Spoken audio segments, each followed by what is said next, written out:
I, a 39-year-old woman, come from a broken home. My dad was a physically, mentally, and emotionally hurtful man. I was raised by a single mother with my 3 siblings, starting from when I was 9. I have one sister who is 10 months older and 2 younger brothers.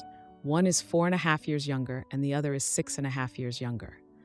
Recently, I had a long overdue conversation with my 66-year-old mother that should have happened years ago. My mother and I have never really been close or gotten along. I could never really pinpoint why growing up. I just knew deep down there was a reason I didn't particularly care for my mother. I mean, she is my mother, so I do feel some way about her, but nothing overwhelming as most do about their mothers. When my parents divorced, I took it the hardest and required therapy for years after. I remember never talking during those sessions, just playing with this amazing dollhouse my therapist had in her office. I also felt like it was a punishment making me go every week.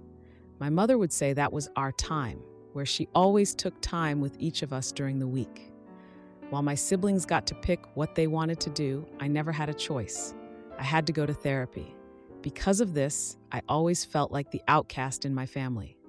As we all got older, the feeling of hate always grew. She always did so much for my siblings. She bought my sister a car when she turned 16. I had to buy mine. My brothers had no rules, whereas I had to be home by 9 every night, even on weekends. She rented a storage unit when my sister graduated high school in 2001 and filled it with everything she would need for her first year of college. 1 year later, when I graduated, the only thing I got was kicked out the day after graduation at 17. From then until I was about 29, I kept minimal contact with my mother and siblings. No one ever checked on me, nor did I check on any of them. Then in 2014, when I was 30, I ended up having to move back in with my mother after begging because I was pregnant and had nowhere to go. I was living with roommates and all they did was party. Since I was no longer able to, they didn't want me around, and I no longer wanted that lifestyle. I had my daughter in December 2014. My mother was there for me during all of it. She and my daughter have an amazing, close relationship. After having my daughter, the depression was real. It wasn't just postpartum, it was something I had felt my whole life. I finally took my mental health seriously and began taking control. I had to, not just for me, but for my daughter. Since then, I have been diagnosed with severe anxiety and depression, social anxiety, PTSD from childhood trauma, and borderline personality disorder. Now, I have the right medication I take daily for all of the above and have also been seeing a therapist for 9 years. She helped me to dig deep to find out why I felt the way I did for my mother. Finally, at 32, it came out. When I was 4, there was this dresser that my parents picked up from my grandmother's and put it in the barn with the horses. My sister and I opened it up one day and found a bunch of books.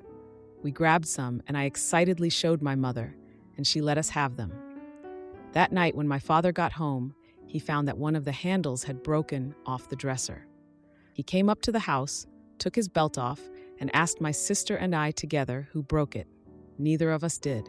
He sent me to the room I shared with my sister while he asked her again. When she said no, he placed her over his knee and proceeded to whip her bare bottom with the belt. He told her to pull up her pants and send me out. I was so scared. He asked me the same thing, same answer, and the same thing happened to me. He kept doing this for quite some time, going back and forth between the two of us. After about the 7th or 8th time of this happening, my mother said, my name was in the dresser getting books out of it earlier. She showed me the books. Pure fear and terror entered my body. I received the worst beating from my father after that because he claimed I had lied. I didn't. I never broke it. I recently told my mother that memory, how and why I have so much hatred for her because of that night. I told her that as a mother, you always do everything you possibly can to protect your children. I feel she didn't protect me at all. She fed me to the wolves. She allowed that man to hurt me. That hurt has impacted me physically, mentally, and emotionally for 35 years. My sister and one brother told me I was ignorant and a jerk for hurting her like that, and that I should have just let it go. My other brother said I had every right to tell her how I feel. I could have used different wording, but it was still justified. So, am I the jerk for telling her I hate her because of that? Even more so for telling her she failed me as a mother and failed to do her one job, her job being to protect her baby, and she didn't. Now, for a few comments before the update. Comment 1, not the idiot, I'm so sorry for you. You didn't deserve any of that. You are right, she was unable to protect you. This is awful. Yes, your father is responsible, but your mother was his accomplice at that time. It wasn't to that extent, but like you, I finally understood at almost 30, after having my daughter, that my mother was unable to protect me. It hurts so much. It's like she never believed me, that I was always the culprit. Some sentences, some acts can never be forgotten. She is sad, that's her problem. And that's only a small first step. Maybe she will realize what she did. She should go to therapy. Maybe she did many great things. Maybe she was doing the best with what she had. But she failed at that moment. You can do your best, and that best may still be very low. That's the harsh truth. Having kids really changes how we see our own childhood. You know that you want to protect your daughter, and you know that you will never be like your mother. Comment 2, not the idiot. Your mom is, and she showed you over and over and over that you were the least loved by her. She did fail you, and she's the one that needs to apologize. At least there's one of the golden children that sees things clearly. I guess that's something. But the others, along with your mom, were fine going over 10 plus years with little to no contact from you on top of all the other abuse you endured. Nothing they say to you about your experience with them or your mother can be trusted, so give it no weight. Your mother is a proven liar, a coward, a neglectful aggressor, a wholly horrible parent, and a big AF. I'm glad you are getting your healing. I'm sure you felt lighter, even if momentarily, when you spoke your truth to your mom. Focus on you and your daughter, take care of you, and press towards your healing. Now for the update. Hey everyone, thanks for all the support on my last post. It's been a hectic couple of weeks since then, and I've got some updates that I think you'll find pretty shocking. So after that intense conversation with my mom, things took a turn I didn't expect. My older sister, who had always been the golden child, reached out to me. She said she wanted to talk, just the two of us, no interruptions. I was hesitant, but I agreed. We met at a quiet cafe, and that's when the news dropped. She confessed that she was the one who broke the dresser handle all those years ago. She was too scared to admit it back then, and she let me take the fall. I was floored. All this time, I had been carrying the weight of that night, and it wasn't even my fault. My sister was in tears, apologizing for not coming clean sooner. She said she'd been living with the guilt, and it was eating her up inside. But that wasn't all. She also admitted that she'd been jealous of me growing up. She felt like I was the brave one, always standing up to our dad while she stayed quiet. She envied the strength I had to leave home and make it on my own. Hearing that from her was a mix of vindication and heartbreak. I never knew she felt that way, and it made me see her in a whole new light. Now let's talk about my mom. After our confrontation, she'd been trying to make amends. She started doing little things, like sending me texts to check in or leaving voicemails telling me about her day. It was weird at first, but I could tell she was trying. Then, one day, she showed up at my place unannounced with a box. Inside the box were all sorts of mementos from my childhood that I thought were long gone. My old report cards, drawings, even the little trophies I won in school sports. She'd kept them all these years. She said she wanted me to have them, to know that she did care, even if she didn't always show it. It was a small gesture, but it hit me hard. I realized that maybe she wasn't the monster I'd made her out to be in my head. But just when I thought things might be looking up, my youngest brother dropped a bomb of his own. He called me one night, out of the blue, and said he needed to talk. We met up, and he confessed that he'd been struggling with addiction for years. He'd kept it a secret from the family, but he couldn't hide it anymore. He was asking for help. I was stunned. My little brother, the one who always seemed to have it all together, was falling apart. I promised to support him, to help him find the help he needed. It was a reminder that we all have our demons, no matter how perfect our lives might seem on the outside. Amidst all this, I've been trying to process my own feelings.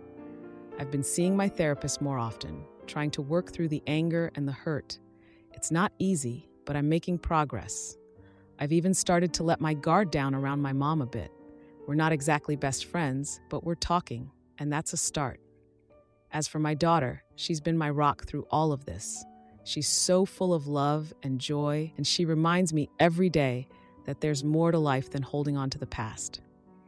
I want to be the best mom I can be for her, and that means working through my own issues. I cut off my abusive dad for good, but my family left me. Now they're back and we're fixing things, but it's not easy. I never thought I would make a Reddit account and post my life on it, but here I am. I am a 28-year-old male who was abused by my father. You name it, he did it. I have several scars on my body due to his abuse. I'm practically a walking art gallery of my father's work. My mother, on the other hand, was a saint. I don't know why she never left, but I imagine it was for me. She was also a victim of my father, but for some reason, she stayed with him. I moved out at 18 and lived a nomadic life in my VW bus, working odd jobs to put food on the table until I met my now wife, who is 30 years old. She was a lot more established in life thanks to her parents' financial support. I moved in with her, and it did not take long before we had kids, who are 9 years old, male, and 10 years old, female. I remained in contact with my parents. I did not disappear from their lives, mostly because of my mom. I haven't told my wife or my kids about my father and the kind of man he was. I just never wanted to bring that up. It was not their business either way. My mom was extremely happy to meet her grandkids. So was my father. Do you know those memes where the parent acts completely different than what you know them for? Yeah, imagine that. He was a completely different person. It disgusted me, but I could not take the joy of being a grandma from my mom. I swallowed my feelings and allowed my kids to develop a relationship with my parents. They grew attached to them, and we often took them to visit every weekend. My mom always made their favorite food and spoiled them. My father also enjoyed spending time with my kids. As much as I hated it, I kept my feelings buried. My wife loved them and also had a good relationship with them. She would often invite them over for dinner and for whatever celebration we had going on. 2 months ago, my mom passed away from a heart attack. As you can imagine, I was devastated. When the funeral was held, everyone was crying, including my father. Seeing him cry made me angry. I felt so disgusted. When my mom was buried and everyone left, it was my father and I who were the last ones left. I told my family that we needed a moment and that I would meet them later. I told my father that I didn't want him in my life or my family's life anymore. I let out all the anger and disgust I felt seeing him with my children. The final thing I told him was that he would die alone because neither I nor my family would be around. I do not regret it. I wanted that part of my life cut out for the longest time. I told my wife when I got home to never bring my father up to me or the kids, that he was as good as dead. She asks, "What about the kids? They loved him and he had grown on them. You can't do that to them. He is your father and you can't just leave him because he is all the family he has left." She tried to argue and go against my decision, but I told her that I did not care about how they felt about it, that it was final. I told my kids as well. They started bawling their eyes out and doing their best to curse at me. My wife is angry at me and feels it is unfair because it is not only my relationship I'm cutting. I haven't allowed my wife to call, text, mention, or even take my kids to visit him.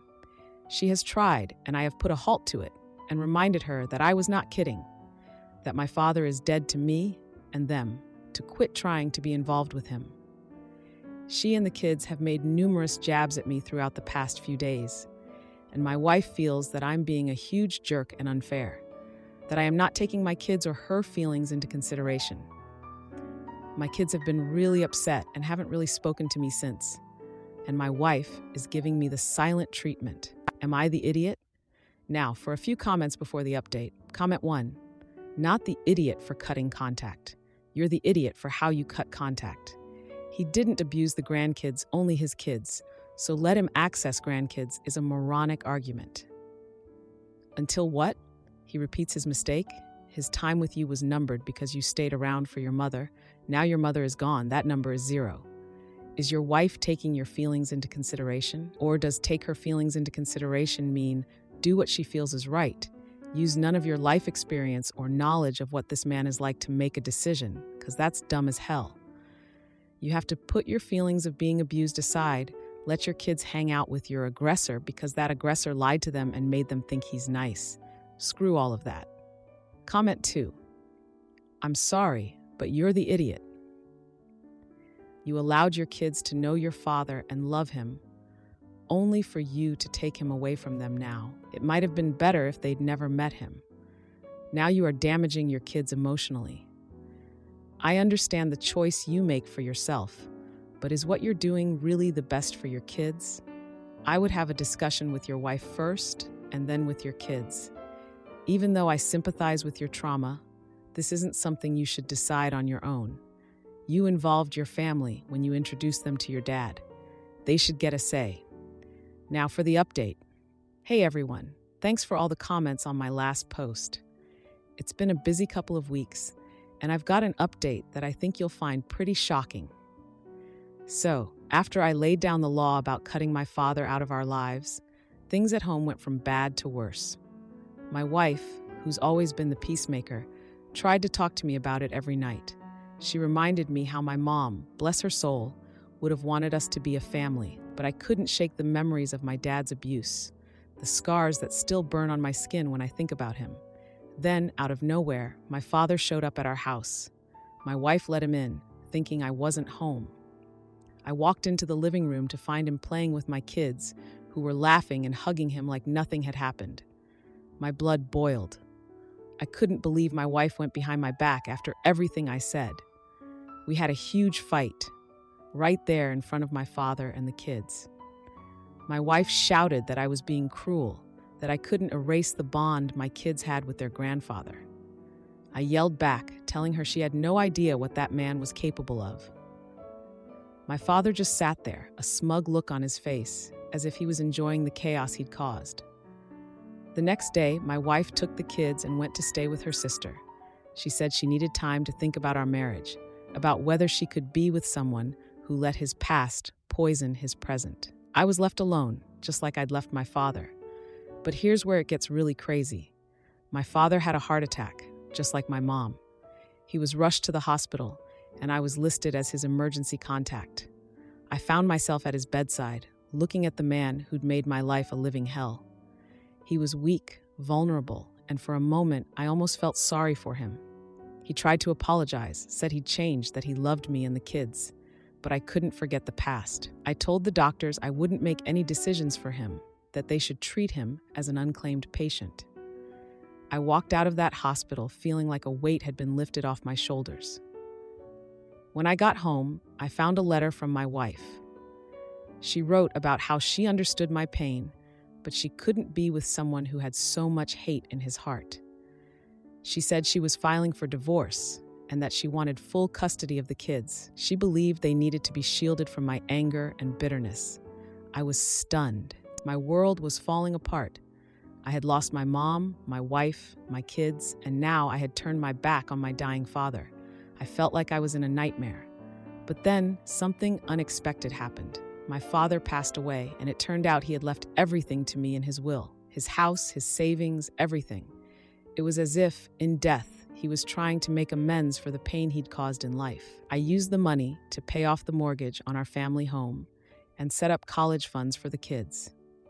I wanted to show my wife that I could put the past behind me, that I could be the man she and the kids needed me to be. It's been a tough road, but I'm trying to make things right. My wife and I are in counseling, and I'm learning to deal with my anger. The kids are slowly starting to talk to me again, and I'm hopeful that we can be a family once more. My fiancé snaps at my kids, so I leave for days, but coming back to find his friend on the couch, that's the last straw. Now I'm torn. 31 years old, and I have a 12-year-old and a 9-year-old son and a 4-month-old daughter. My 12-year-old and 9-year-old are from my previous relationship, and my 4-month-old is with my fiancé. We had been together for 6 years. Now, since having the baby, I haven't been the best attitude-wise. I'm super exhausted, and I communicated several times that the responsibilities were uneven, I was doing all nighttime responsibilities, 90% of the cooking, 90% of the cleaning, and he only relieved me of duties for maybe 2 hours at most a day due to his work schedule and downtime. Now, he is a good dad. He is all about our kid, but like I said, everything was so uneven. So I communicated it several times because I was facing burnout quickly, battling with postpartum depression, and I was so damn exhausted. He would help more when I mentioned it, but slowly slipped back into his normal soon after. And I honestly gave up and just became a snappy person. In hindsight, I should have kept communicating, but I was tired of communicating and being left unheard. So yes, I was a part of the problem, 100%. Anyways, about a week ago, he and I got into an argument because he was being super snappy toward my boys, telling them to leave whatever room he was in because I'm tired and worked all week. I want to be left alone. I don't want you near me. And it was over dumb stuff. Like, at one point, he got snappy because my sons use the bathroom too frequently. He's generally not like this, but I asked him to stop because the boys didn't do anything, and he got mad at me. Said, "Oh, so you can be rude, but I can't be in a bad mood?"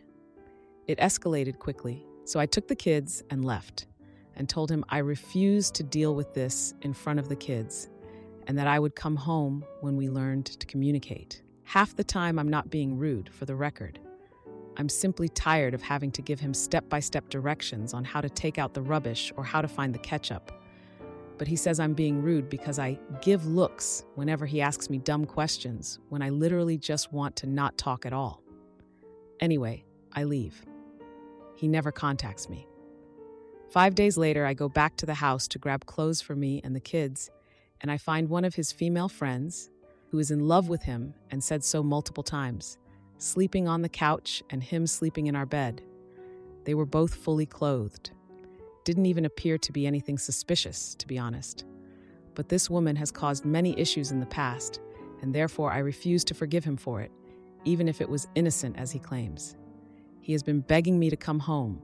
I woke him up, and in the process of grabbing clothing, he immediately was in a panic saying nothing happened, and I do partly believe him. He keeps apologizing, saying it was stupid and he was just mad, and that she hasn't even been the only one here, and that she just didn't have a ride home and they were drinking, so he let her crash on the couch after everyone else left, also confirmed by our mutual friend. But again, I'm not okay with it. I told him I can't let it go. I know myself. I would never let him live it down. So I decided to stay away and told him this. I was honest. I told him I would literally make his life hell over this because I felt betrayed, because this girl has always been a problem in our relationship. And he invited her here, knowing it would hurt me. Am I the jerk for refusing to forgive him and not going home? I own a second property, and that's where I am with the kids. My friends say this is just hormones and that I should forgive him because he didn't cheat. Now, for a few comments before the update. Comment 1. Not the idiot. Baby, please come back. Also him. Ooh, I should invite that problematic female over to party. It doesn't matter if nothing happened. Because what guy begs you to come back, but lets some other thirsty female stay the night less than a week after you were out the door? If nothing else, his intent was to give the other female reason to believe she's got a chance with him, which means she does. B, punish you for leaving by inviting her over. He's a freaking child, and you already have 3 of those. You need a man. Apparently your friends are jerks, though. Comment 2. Not the idiot. Hubby is, you leave for 5 days because he is being mean and disrespectful to you and your children. Then you come home for clothes, and he has a woman who he knows likes him, sleeping on the couch. I'd leave and stay gone. What the frick was he thinking? You also mentioned he didn't reach out to you, or, I assume, check on you or the kids, just to come home to that. I'd be outraged. What if you had brought your kids with you or someone else? Like what? Edit. Typos. Now for the update. Hey everyone, a lot has happened since my last post, and I've got to tell you, it's been a roller coaster. Remember how I told you about the imbalance in my relationship and how I was struggling with postpartum depression? Well, things took a turn for the worse, and I'm still reeling from the fallout. After I found my fiancé's friends sleeping on our couch, I decided to stay at my second property with the kids. I was fuming, and I knew I couldn't just let it slide. My fiance kept calling and texting, apologizing profusely, but I wasn't ready to hear it. I needed space to think and to care for my kids without the added stress. Now here's where things get even more complicated. My ex, the father of my 2 boys, got wind of the situation. We've always had a rocky relationship since our split, but he's been surprisingly supportive through this ordeal. He's been taking the boys more often to give me a break, which I'm grateful for, but it's also stirred up some old feelings that I thought were long buried. In the midst of all this, my fiancé made a grand gesture. He showed up at my second property with a heartfelt letter and a promise to change. He admitted that he had taken me for granted and that he was willing to go to couples therapy to work on our issues. It was touching, and for a moment I considered giving him another chance. But then the news dropped. My best friend, who's been my rock through everything, confessed that she had feelings for me. She said she'd been in love with me for years and couldn't stand to see me hurting like this. I was floored. I had no idea she felt this way, and it threw everything into chaos. Now, I'm stuck in a love triangle I never saw coming. My fiancé is trying to win me back, my ex is suddenly acting like the partner I always wanted him to be, and my best friend has thrown her hat into the ring. I'm torn, confused, and still dealing with the exhaustion and emotional turmoil of being a new mom. The confrontation between my fiancé and my best friend was intense. She told him off, saying he didn't deserve me after what he'd done. He fired back, accusing her of trying to take advantage of the situation. I had to step in and separate them before things got out of hand. As for my ex, he's been more present than ever. He's been helping with the boys, taking them to soccer practice, and even fixing things around the second property. It's like he's trying to prove he can be the man I once needed him to be. But I can't forget the reasons we split up in the first place. I've been doing a lot of soul searching, trying to figure out what's best for me and my kids. The trust I had in my fiancé is shattered, and I don't know if it can be repaired. My best friend's confession has made me question everything I thought I knew about our friendship. And my ex's sudden change in behavior is both comforting and confusing. I've started going to therapy on my own to work through my feelings and to find a way to cope with the postpartum depression. It's been helpful, but there's still a long road ahead. The kids are doing okay, all things considered. They miss their stepdad, but they also love having their dad around more. My daughter is too young to understand what's going on, but I'm doing my best to keep her routine stable. I never expected my life to turn upside down like this. I thought I had everything figured out, but now I'm questioning every decision I've made. I'm not sure where to go from here, but I know I need to make some tough choices for the sake of my children and my own well-being. If you like this video, you'll probably like these too. Also, while you're here, please consider subscribing. It's your support that keeps this channel alive and allows me to make better and longer videos. Have a great day.